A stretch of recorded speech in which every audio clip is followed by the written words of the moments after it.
আমাদের দেশের একটা ব্যাপার কি, আমাদের দেশের একটা ট্রেন্ড হচ্ছে আমাদের সবকিছু ফেসবুক কেন্দ্রিক। আমাদের কষ্ট, ক্ষোভ, প্রতিবাদ সবকিছু আমরা দেখাই সোশ্যাল প্ল্যাটফর্মে। এরপর ২-১ দিন এই খারাপ লাগা, ভালো লাগা, আনন্দ, দুঃখ, বেদনা সবকিছু দেখানোর পর আবার আমাদের একটা রেগুলার লাইফে আমরা চলে যাই। যেমন এই যে জাস্ট ১ বছর আগের কথাই যদি আমি বলি, জুলাইয়ের ঘটনা। এখন আমরা কয়জন মনে রাখছি? এই কিছুদিন আগের ঘটনাই যদি বলি, মাইলস্টোনের ঘটনা। এত বড় একটা ঘটনা।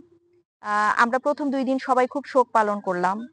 তারপরে আমরা হয়তোবা কিছুটা প্রতিবাদ, কিছুটা ক্ষোভ, হতাশা সব দেখালাম। এখন আবার আমরা সবাই কিন্তু নিজেদের মতো।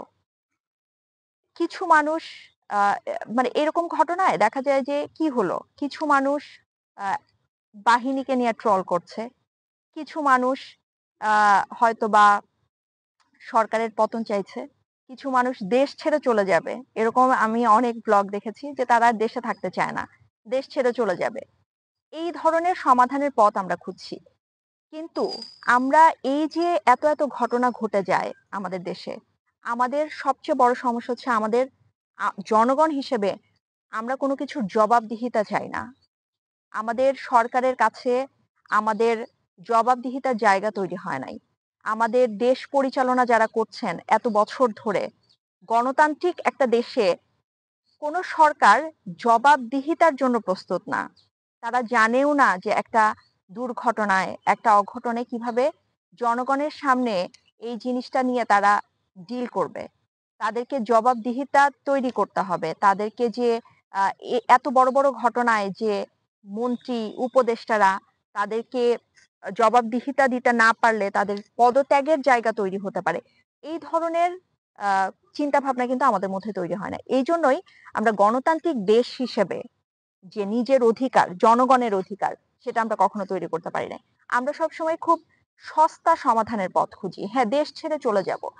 আপনার কি ধারণা যে দেশ ছেড়ে চলে গেলে দেশের বাইরের যে একটা ওয়ার্ল্ড, অন্যান্য দেশ, সেখানে এই ধরনের ঘটনা ঘটে না? আপনি যদি আমেরিকার কথা চিন্তা করেন, আমরা সবসময় চিন্তা করি স্বপ্নের দেশ আমেরিকা। সো আমেরিকায় চলে যাব, আমেরিকা হয়তোবা একদম হেভেন। আপনার কি মনে হয় না আমেরিকায় এই ধরনের দুর্ঘটনা ঘটে? হ্যাঁ, আমেরিকায় কিন্তু এরকম প্রতিনিয়তই অনেক ঘটনা ঘটছে। কিন্তু সেখানে জবাবদিহিতার জায়গা আছে। সেখানে যারা আ দেশ পরিচালনা করে তারা জানে যে যেকোনো কিছুর জন্য তারা জনগণকে জবাবদিহি করতে তৈরি। এই কারণেই কিন্তু সেখানে গণতন্ত্র প্রতিষ্ঠিত। আমাদের দেশে এই ব্যাপারটা নাই। আমরা সোশ্যাল মিডিয়ায় কয়েকদিন খুব দেখালাম নিজের আবেগ। তারপর কিন্তু আমরা যে যার মতো চলে এসেছি। আমাদের কিন্তু আমাদের সবার জীবনযাপন একদম রেগুলার রুটিন মাফিক চলছে। আমরা কিন্তু কখনো অ্যা সরকারকে প্রেশার দেই নাই যে হ্যাঁ, এটার জন্য আমাদের কাছে সরকারকে আ সারেন্ডার করতে হবে। আমাদের কাছে সরকারকে এটার কৈফিয়ত দিতে হবে।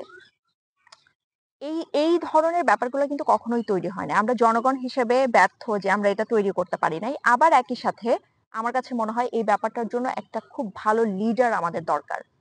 যেই আ যেই সরকার প্রধান বা যেই লিডার আ দেশকে এরকম একটা জায়গায় নিবে যে প্রত্যেকটা সেক্টরের মানুষ নিজের অযোগ্যতার জন্য জনগণের কাছে ক্ষমা চাইতে প্রস্তুত।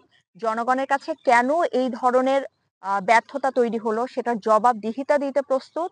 কেন এই ধরনের ঘটনা ঘটছে সেটা ক্লারিফাই করতে প্রস্তুত এবং এ ধরনের ঘটনা যেন ভবিষ্যতে আর না ঘটে। ভবিষ্যতে এ ধরনের ক্রাইসিস যেন তৈরি না হয়। জনগণকে যেন এই ধরনের ক্রাইসিস ফেস করতে না হয়। এই নিশ্চয়তা দিতে প্রস্তুত। এ ধরনের একটা লিডার আমাদের খুব দরকার। আমরা একই সাথে আ বলব যে লিডার তৈরি করতেও প্রস্তুত।